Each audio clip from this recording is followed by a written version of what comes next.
आज की कहानी है दोस्तों गरीब किसान की। एक गांव में एक गरीब किसान रहता था।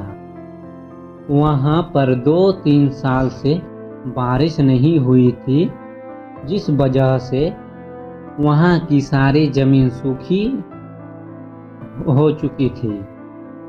किसान बहुत दुखी था क्योंकि वो अपने जमीन के ऊपर कोई फसल नहीं उगा पा रहा था। सर्दी का मौसम था। आज किसान पेड़ के नीचे आराम कर रहा था। तभी उसे वहां एक सांप नजर आया।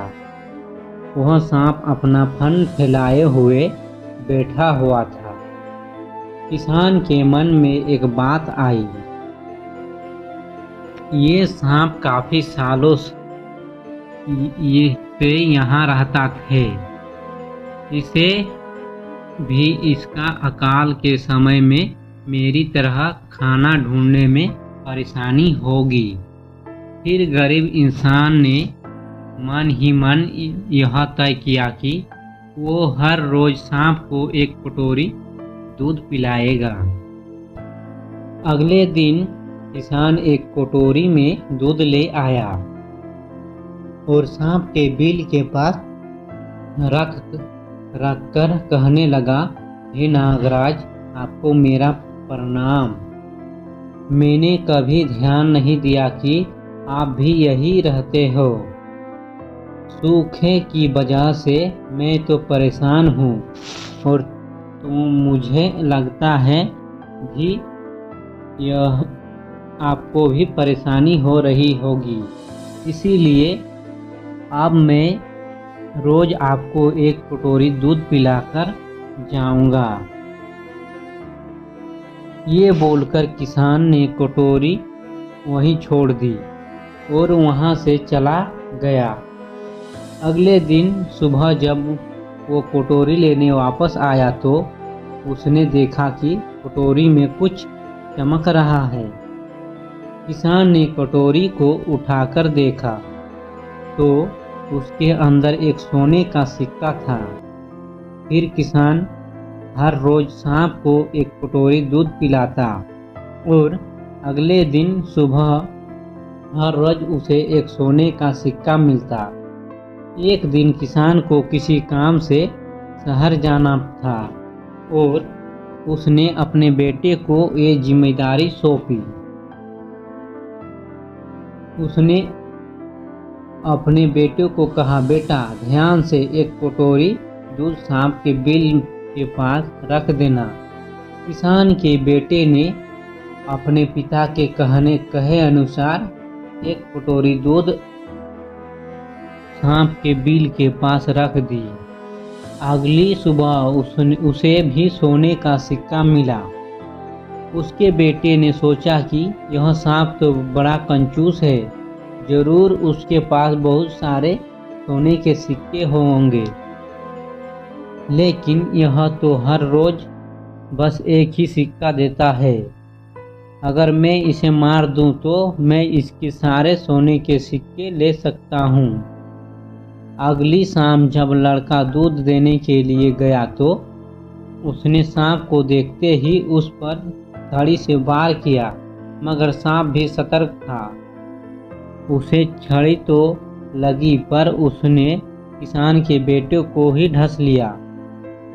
सांप का विष बहुत ही जहरीला था। देखते ही देखते किसान के बेटे की मौत हो गई और जख्मी सांप अपने बिल में वापस चला गया।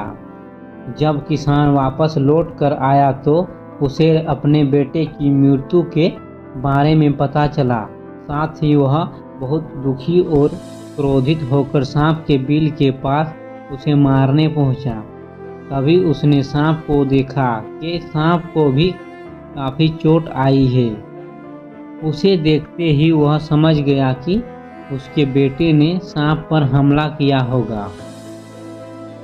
वो समझ गया कि परिस्थिति ही कुछ ऐसी हो गई होगी कि सांप ने उसके बेटे को ढसा होगा। उसने हाथ जोड़कर सांप से माफ़ी मांगी और सांप से अपने बेटे को वापस लाने के लिए कहा।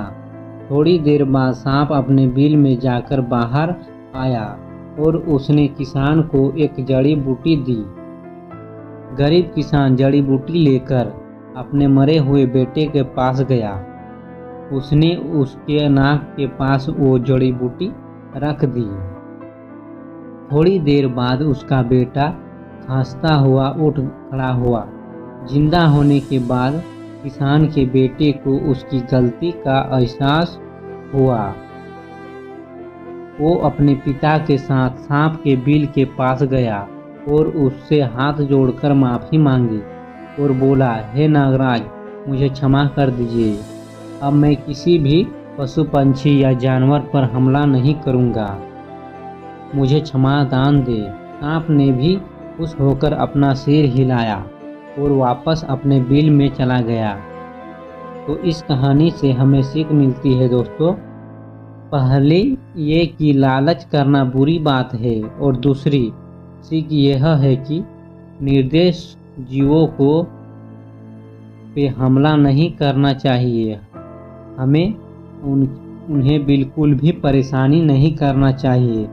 हमें उम्मीद है कि आपको यह कहानी पसंद जरूर आई होगी। ऐसी ही कहानी सुनने के लिए जुड़े रहिए हमसे। हम जल्द ही मिलते हैं एक नई कहानी के साथ। तब तक के लिए धन्यवाद।